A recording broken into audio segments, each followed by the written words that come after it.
नमस्कार, मैं हूं प्रवीण साहनी और आप देख रहे हैं राजनीति। धीरे धीरे वो वक्त आ रहा है जिसका बीजेपी सालों से इंतजार कर रही थी। जब भी किसी बिल की बात आती, बीजेपी अक्सर राज्यसभा में फंस जाती। फिलहाल 58 राज्यसभा सीटों पर होने जा रहे चुनाव से बीजेपी को कुछ राहत जरूर मिलेगी और सबसे ज्यादा फायदा यूपी से होगा। यहां से बीजेपी बिना किसी रोक टोक के 8 लोगों को राज्यसभा भेज पाएगी। सपा को सीधे सीधे 5 सीटों का नुकसान होने वाला है। तो राज्यसभा में कांग्रेस की उल्टी गिनती तो पहले से ही शुरू हो चुकी है।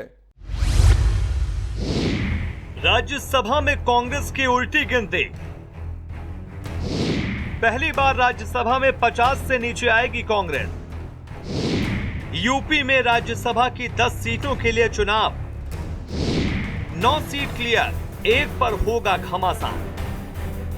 राज्यसभा की 58 सीटों के लिए 23 मार्च को इलेक्शन होना है।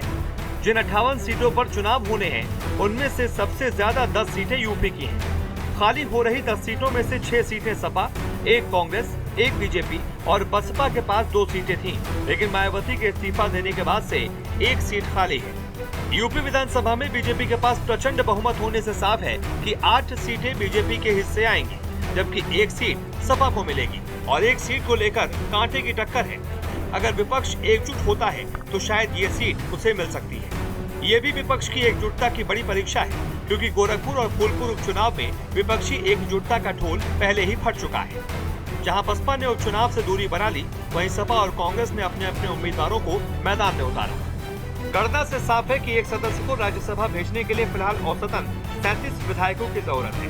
ऐसे में बीजेपी आसानी से 8 लोगों को राज्यसभा भेज पाएगी, तो सपा सिर्फ 1 सदस्य को, बाकी 1 सीट विपक्ष को एकजुट होने पर ही मिल सकती है।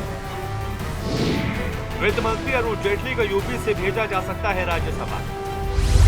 जो राज्यसभा चुनाव को लेकर के आप सेमीफाइनल नहीं कर सकते हैं, क्योंकि भारतीय जनता पार्टी हमेशा से तोड़फोड़ और हार्ड ट्रेडिंग में विश्वास रखती है। सवाल यह है कि जब उनके पास 8 ही सीट जीतने की क्षमता है, तो वो जो बात आ रही है कि वो 9 लोगों को खड़ा करेंगे, तो इसके पीछे का कारण जो है उसको बताना चाहिए कि इसके पीछे के कारण कहाँ हैं और वोट कहाँ से वो लाएंगे। जनता पार्टी राज्यसभा में कमजोर रही है और इसी कारण कई महत्वपूर्ण बिल विपक्ष ने अपनी हठधर्मिता के कारण राज्यसभा में रोके रहने का लगातार काम किया है। यह सौभाग्य का अवसर है कि भारतीय जनता पार्टी की आवाज राज्यसभा में और प्रबल होने जा रही है और मजबूत होने जा रही है। हमें बहुमत तो राज्यसभा में अभी नहीं मिलेगा, लेकिन भारतीय जनता पार्टी की वहां संख्या बल जरूर बढ़ेगी, उससे ताकत बढ़ेगी। और जो तमाम ऐसे मसले हैं जो गरीबों के लिए समर्पित हैं, किसानों के लिए समर्पित हैं, जो बात बहुत मुखरता से सरकार लोकसभा में रख पाती है, वो बात और मुखरता से राज्यसभा में भी रखी जा सकेगी, राज्यसभा में इस अंक गणित के बदलने के बाद। जातिगत समीकरण साधने के मद्देनजर बीजेपी में केंद्रीय वित्त मंत्री अरुण जेटली को गुजरात के बजाय उत्तर प्रदेश से राज्यसभा भेजने के गणित पर विचार चल रहा है। बता दें आपको, अरुण जेटली का भी राज्यसभा कार्यकाल खत्म हो रहा है। ब्यूरो रिपोर्ट, समाचार।